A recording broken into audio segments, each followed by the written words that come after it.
Police के अलावा आपके आज के इस दौर में क्राइम में कुछ जब तब्दीली आई, जो पहले जिस तरह के क्राइम थे अब मैंने अलग क्राइम? पहले ही कहा, आजकल के क्राइम बड़े वो होते हैं, वो क्या वर्ड यूज करूं मैं, मोटे तौर से होने वाले। 24 घंटे में हो जाता है जो होना होता है, पकड़ा जाता है बंदा। इसीलिए पकड़ा जाता है कि उसकी इतनी सलाहियत नहीं कि वो तैयारी करके ऐसे किसी बात को अंजाम दे। लेकिन आपने कहा पकड़ा जाता है, यहीं पे एक सवाल आपसे भी है। पकड़ा जाता है, गिरफ्तारी के बात रेट तो सुनो, हैं। ये बीच में टोक रहा हूँ। अच्छा सॉरी। आपको कैसे पता आखिरकार पकड़ा जाता है? सारे पकड़े गए का सारे कोई, पकड़े गए नहीं, सारे ज्यादातर। पकड़े गए का कोई डेटा तो नहीं है मैं ना? वही डेटा पे ही आ क्या रहा था। पता आप कितने नहीं मैं उसी पकड़े। पे आ रहा हूँ सुरेंद्र मोहन जी।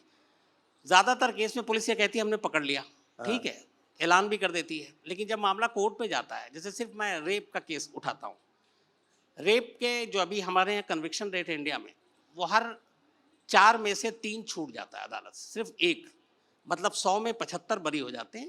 25% है कन्विक्शन रेट।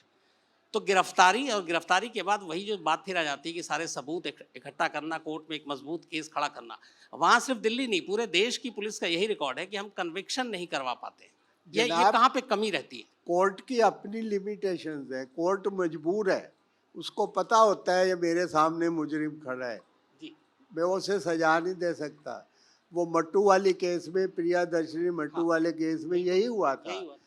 मैं जिस जज ने भावुक होकर ये कहा कि मैं जानता हूँ मुजरिम मेरे सामने खड़ा है, लेकिन मैं इसे सजा नहीं दे सकता, क्योंकि पुलिस ने केस को जानबूझ के कमजोर बनाया है।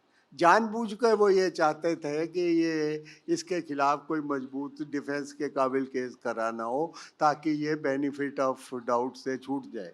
ये जो आप कहते हैं ना इतने जने छूट जाते हैं, बेनिफिट ऑफ डाउट एक बहुत बड़ा हथियार है मुजरिमों के लिए, अदालतों के लिए नहीं, पुलिस के लिए नहीं। ये किसके काम आता है? जो नहीं, पकड़ा गया है हम्म, हम्म, सबको पता है ये मुजरिम है, सबको पता है। हमारे नेताजी नहीं थे, यूपी के 80 गवाह मुकर गए उनके खिलाफ, 80, 2, 4, 6, 10, जिनमें आंखों के आगे वो कहता है जी हाँ हमने ये अब गवाह है, हमने देखा सुना। वो ये जैसे आपने शामियाना लगाया गया है, उसके बारे में ठेकेदार से पूछा है तो उसका जवाब था गलत है, लगा ही नहीं शाम, ऐसी कोई मीटिंग ही नहीं हुई। जो हवालदार वहाँ था वो कह रहा है मेरी वहाँ से स्टेज की तरफ पीठ थी, मैंने नहीं देखा, मेरा ध्यान दूसरी तरफ था। ऐसे ही पब्लिक में से 80 गवाह जो कहने वाले थे, आपको पता है कौन से केस की बात मैं कर रहा हूँ? 80 गवाह मुकर गए, 80 गवाह, 2, 4, 6, 10 नहीं। उन्होंने जो कहा लिखवाया, अंगूठा लगा, कोई पेशी नहीं हुई, कुछ नहीं। तो गवाह है, हाँ इधर आ, ये लिखा हुआ है, इस पर अंगूठा लगा। तो किस किस्म की वो जुडिशरी के अंदर अब इसी आपने अभी कहा बेनिफिट ऑफ डाउट और जुडिशरी, दोनों से जुड़ा हुआ बड़ा ही अभी ताज़ा एक मामला हुआ है इसी मंथ। छावला में एक गैंगरेप हुआ था एक लड़की का, जो उत्तराखंड की थी। हाँ 3 लड़कों को गिरफ्तार किया गया था। लोअर कोर्ट ने तीनों को फांसी दी, हाई कोर्ट ने तीनों को फांसी दी। हाँ। अभी सुप्रीम कोर्ट ने फर्स्ट वीक ऑफ नवंबर तीनों को बरी कर दिया बेनिफिट ऑफ डाउट देते हुए। तो ये हमारा प्रोसीजर जो है इतना लंबा, सालों में जाके सिरे पे पहुंचता है, ये 11 भी तो साल नहीं बाद। होना चाहिए ना, ये भी तो गलत है। हाइनस क्राइम का समरी ट्रायल होना चाहिए। ये लंबी लंबी तरीके, डिफेंस के वकील का गला खराब है, बोल नहीं सकता, इसलिए 3 महीने की डेट डाल दो, मेरी पसली दुख रही है इसलिए डेट डाल दो, मेरी भतीजी की शादी है इसलिए डेट, अरे ऐसे कोई सब वो सजा पाते हैं लोग? ऐसे सजा नहीं पाते लोग, ऐसे सजा को टालते हैं लोग, इतना टालते हैं सुखराम की तरह कि आखिर वो मर जाता है। क्या फायदा हुआ?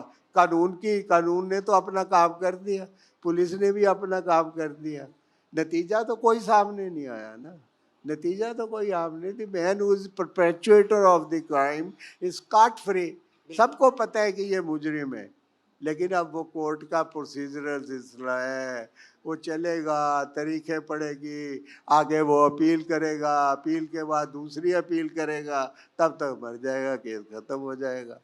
क्यों? फॉरेन कंट्रीज में तो ऐसा नहीं होता।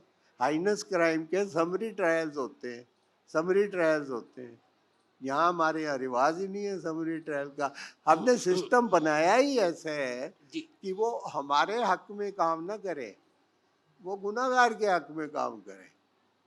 अगर ये वजह ना होती तो लोकसभा में 1/3 जमानत पाए एमपी ना होते। क्यों है बिल्कुल बिल्कुल ये रूल क्यों बनाया गया?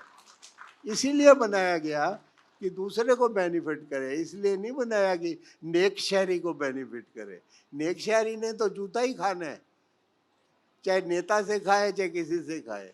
ये रूल किस लिए कैसे क्यों बनाए जाते हैं कि ये उनके लिए एक वो है चोर दरवाजा, ये रास्ता है जी। ऐसे ही जब सजा होगी तो देखेंगे। अभी तो अब मुलजिम है, आप देखो उर्दू समझते होंगे, जी।